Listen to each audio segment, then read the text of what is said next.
Fala rapaziada, voltei aqui, bora continuar a nossa aula de atualidades, falando um pouquinho sobre mundo, visão geral, parte 2, ok? Então vou sair daqui e já volto. Olha só, gente, agora vamos falar um pouquinho sobre a Ásia. A Ásia eu separei entre Ásia Central, Ásia Setentrional, Ásia do Oeste, Leste, da Ásia Oriente Médio, ok? Então a gente começa com essa Ásia Central, digamos assim. Bom, primeira coisa quando a gente pensa em Ásia, gente, é em relação à densidade demográfica, né? A gente tem na Ásia, gente, uma questão de superpopulação. O que é isso? Cerca de 2/3 de toda a população está concentrada na Ásia, certo? Principalmente nesses dois países aqui, que é a Índia e China, ok? Então, lembrar disso, né, pessoal? Então, olha só sair daqui.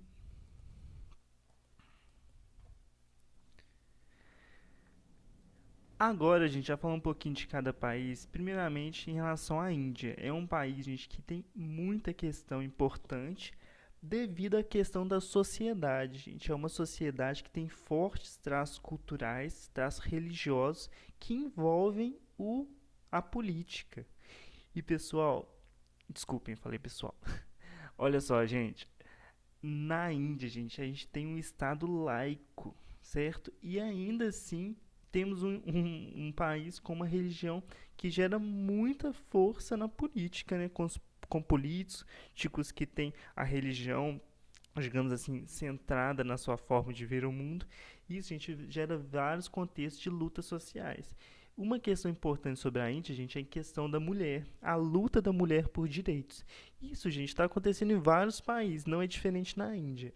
Mas na Índia está tendo muita visibilidade, porque é a mulher buscando direito, por exemplo, de uma educação, questão contra o estupro, né, a cultura do estupro que estava muito forte na Índia. A gente teve casos aí anos atrás assombrosos. Também tem a questão do casamento infantil. Na Índia estava tendo casos de crianças de 13 anos casando com senhores de 40 anos. E teve muita luta nesse quesito. E ainda está tendo. Outra coisa que eu não vou falar aqui está tendo na Índia, gente, já vem há anos, é a questão da Caxemira. Quem tiver curiosidade, depois dá uma pesquisadinha. É uma região pertencente à Índia, a região da Caxemira, só que também o Paquistão, que é um país fronteira com a Índia, tenta o quê? Anexar essa região ao Paquistão. Eles consideram que é deles, ok? É uma região que tem conflito muito forte nesse contexto global.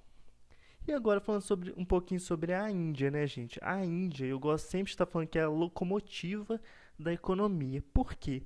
A Índia teve um crescimento econômico muito grande nos últimos 10 anos, gente. Muito grande mesmo. Por que disso? A Índia, gente, lembrando que todo contexto de Guerra Fria, ela estava unida a quem? União Soviética, um país socialista, né? Um país migrando para a questão do quê? Comunismo, ok? Nesse contexto atual, gente, a China se abriu ao mundo em questão econômica, ou seja, a China ela compra tudo, vende tudo, certo? E essa questão de venda de produtos, gente, é uma coisa muito grande mesmo e só vem crescendo. A China está ocupando o mercado de vários locais e está fazendo uma logística de entrega extremamente, digamos assim, boa, porque tem vários produtos que já chegam num prazo muito menor. E isso atrai o que? Compradores, além de produtos com menor preço, ou seja, gente, isso quebra a indústria nacional de vários países, e não é diferente aqui no Brasil. A gente vai falar isso com calma mais para frente. Aqui, igual eu falei, né, em questão da abertura da China, né, para o mercado externo, questão da quantidade de produtos chineses que já é exorbitante, né, até nessa questão de pandemia que a gente está sempre voltando a falar, a gente está vendo que o quê? Cerca de 90% dos insumos, né, médicos, insumos que é necessário na saúde, vem da China, como máscaras, respiradores, ok? Uma coisa também que está acontecendo é muito falada em relação à guerra comercial que está tendo entre China e Estados Unidos, que são o quê? As maiores economias do mundo. E está tendo um conflito que é o quê? Estados Unidos vai aumentar o imposto de um produto chinês para o quê? Proteger a economia nacional, para alavancar a indústria estadunidense, e a China, por outro lado, vai e aumenta o valor de imposto de um produto dos Estados Unidos. E está tendo essa guerra comercial, principalmente no ano passado, e ainda vem, apesar de ser pouco falado agora, né? Aqui é só em relação aos produtos, né, gente? Uma comparação de quantidade de produtos que saem dos Estados Unidos para a China e a quantidade de produtos que saem da China para os Estados Unidos, gente. É muita coisa de produto chinês. E não se enganem, gente. Pensar em Brasil é a mesma coisa. E quiçá até menorzinho a questão de produtos que saem do Brasil para a China. Outro contexto importante de Ásia é em relação à Guerra das Coreias, né, gente? Lembrando que a Coreia do Norte é a Coreia socialista e a Coreia do Sul a capitalista. Esse contexto de conflito, gente, começou pós Segunda Guerra, né? Segunda Guerra Mundial, quando a área era ligada, né? Era apenas uma Coreia e tinha influência do Japão. E no contexto pós Segunda Guerra Mundial teve a divisão e entra o contexto de Guerra Fria, que é o contexto do mundo bipolarizado, né? Um mundo polarizado entre Estados Unidos e União Soviética, com Coreia do Norte associada ao socialismo, devido à proximidade mesmo com China e também apoio da União Soviética, e Coreia do Sul ao lado capitalista, devido também à proximidade com o Japão, que daqui a pouco a gente vai falar, certinho? Aqui só uma foto, né, gente? E lembrando sempre que Coreia do Norte ainda hoje é considerado o país mais fechado do mundo. Porém, está havendo algumas mudanças, né? Até ano passado foi um ano muito marco devido a essa própria aproximação desse sujeito aí, o Donald Trump, com o presidente, né, o ditador lá da Coreia do Norte. Ok? Teve, digamos assim, essa coisa boa, né, que foi... quer dizer, talvez, nem sei se pode se considerar uma coisa boa, mas eu acho que é uma questão de abertura mesmo do país, no caso, Coreia do Norte. E Coreia do Sul, né, gente, é um país capitalista, é um país que investe muito em tecnologia, sistema de ensino muito bom, e está dentro do contexto de tigres asiáticos. Lembrando que tigres asiáticos, gente, não é um bloco econômico. É composto por Hong Kong, Coreia do Sul, Singapura e Taiwan. São países que têm em comum muita questão do quê? Investimento em tecnologia. E aqui é o Japão, gente. O Japão é um país que eu gosto muito de dar ênfase, porque é um país que teve o contexto de Segunda Guerra Mundial, né? Até muita gente se pergunta por que que Japão estava na Segunda Guerra Mundial aliada, né, ao eixo, que era composto por Alemanha de Hitler e Itália de Mussolini, certo? Por que que Japão estava nesse meio? Porque, gente, Japão tinha um contexto de imperialismo na Ásia, certo? E pós Segunda Guerra Mundial, né, Japão sai derrotado, assim como todo o eixo, com 2 bombas atômicas, né, Hiroshima e Nagasaki. Eu gosto até de colocar sempre essa foto aqui nas aulas, que quem depois tiver curiosidade, dê uma pesquisada. Chama Sombras de Hiroshima e Nagasaki. Isso aqui é o que, gente? É uma sombra mesmo de um ser humano que foi praticamente incinerado devido à força da bomba atômica, né? No caso, Hiroshima e Nagasaki, né, as 2 cidades. Pós Segunda Guerra Mundial, gente, o pessoal fala muito em relação ao milagre japonês, que foi o quê? Como que o Japão se recuperou. Uma coisa importante, gente, que o Japão teve muito apoio dos Estados Unidos. Por que Estados Unidos apoiou o Japão, sendo que os Estados Unidos mandou as 2 bombas atômicas, né? Hiroshima e Nagasaki? Por que pós Segunda Guerra os Estados Unidos ajudou o Japão? Gente, Estados Unidos queria o quê? Um pezinho na Ásia, certo? Ter um aliado na Ásia. Por que ele queria um aliado na Ásia? Porque, gente, na Ásia tinha a gigante China, que tinha influência da União Soviética, ok? Lembrando que a gente entra em contexto de Guerra Fria. Aqui é só uma coisa importante de ser lembrado sempre, gente, que Japão... Porque todo mundo, quando pensa em Japão, pensa em tecnologia, robótica, mas antes disso vem uma questão muito importante, que é a questão da educação. E o Japão, gente, investiu demais em educação. Só voltando aqui, ó, uma coisa que é importante ser falado, Antes da Segunda Guerra Mundial, escolaridade não obrigatória. Pós Segunda Guerra Mundial, escolaridade, ensino, né, obrigatório. Ou seja, o Japão investiu muito em questão de educação. E isso que investiu demais em qualidade de vida, mão de obra qualificada e, por fim, a tecnologia, né? Uma tecnologia que o Japão sempre busca muito. Questão da robótica, por exemplo, ok? Então, gente, bora anotar aí questão da Ásia. A gente tem superpopulação Índia e China. Índia, sociedade, religião e papel da mulher, não são coisas importantes a destacar. China, a questão da locomotiva econômica. A gente tem um contexto de conflitos entre Coreia do Sul e Coreia do Norte. É um conflito que hoje não acontece mais, gente. Essa guerra não existe mais, mas sempre é uma linha tênue, né, que separa o conflito desses dois países. Tigres asiáticos, igual eu já falei, hoje se fala até a questão dos dragões asiáticos, com a entrada de China e Japão. E por fim, é sempre bom lembrar do Japão, ok? Igual a gente falou. Agora, a gente falando um pouquinho e brevemente, né, sobre a questão de Oriente Médio, que também está em contexto de Ásia. Gente, Oriente Médio, gente, a primeira coisa que sempre a gente lembra é o quê? Que é um local de clima árido, um local desértico. E o que tem lá de tão interessante, né? Petróleo. Gente, cerca de 2/3 de todo o petróleo do mundo está presente no Oriente Médio. E não é qualquer petróleo, pessoal. Eu gosto sempre de estar destacando isso.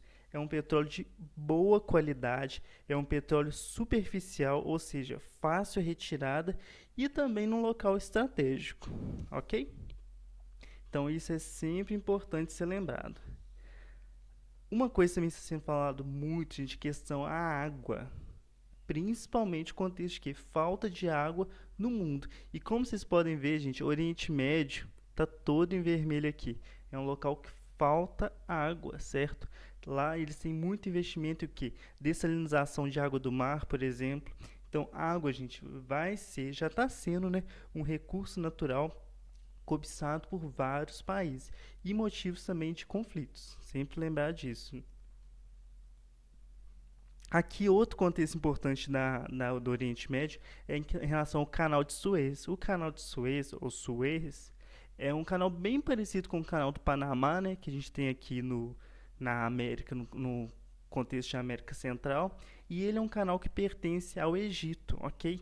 E por que ele é importante, gente? Que é uma forma de ligar, só voltando aqui, ele liga o Oriente à Europa e também à América do Norte, porque o navio sai aqui de Índia, China, ele pega essa curvinha aqui, né, que digamos assim é um atalho para chegar ao quê?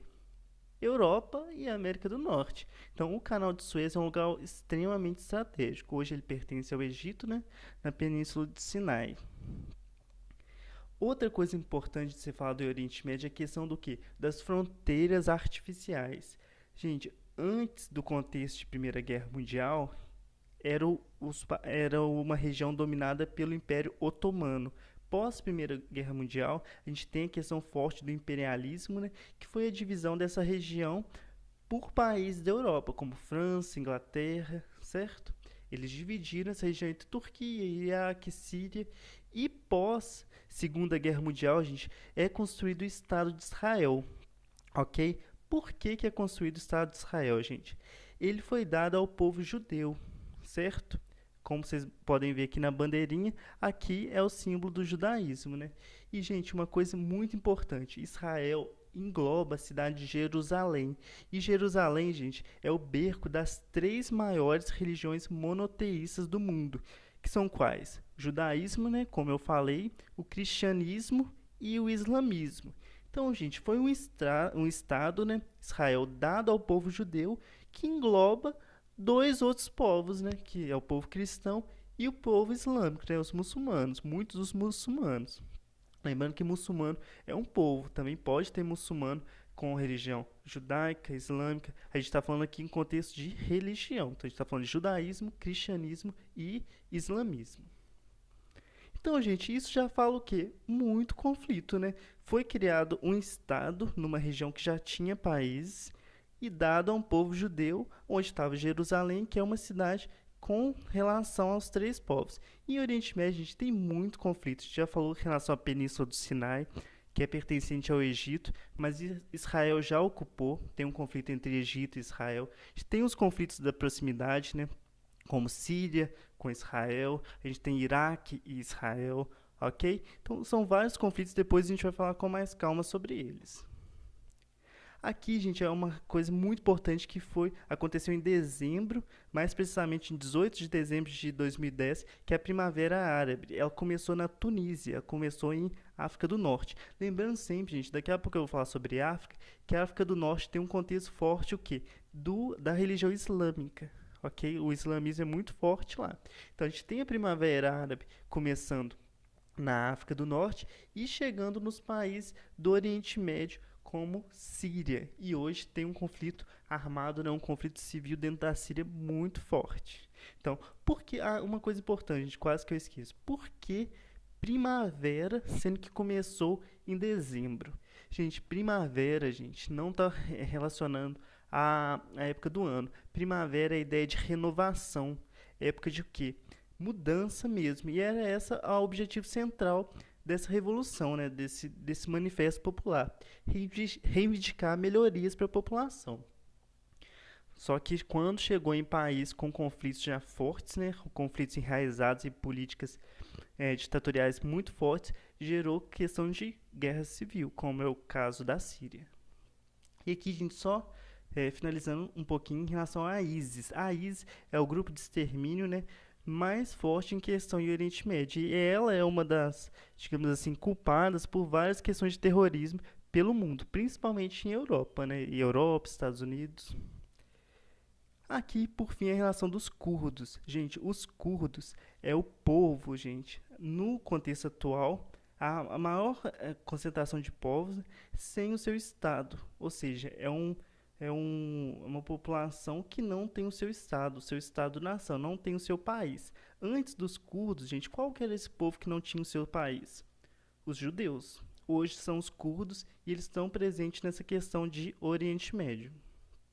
Então, só finalizando aqui, gente, questão de Ásia e Oriente Médio, a gente tem a questão do petróleo, que é muito importante, Canal de Suez, pertence ao Egito, né, na Península do Sinai. A gente tem a questão da água, escassez da água, fronteiras artificiais, lembrando que esses países foram criados pós Primeira Guerra Mundial, com a divisão do Império Otomano.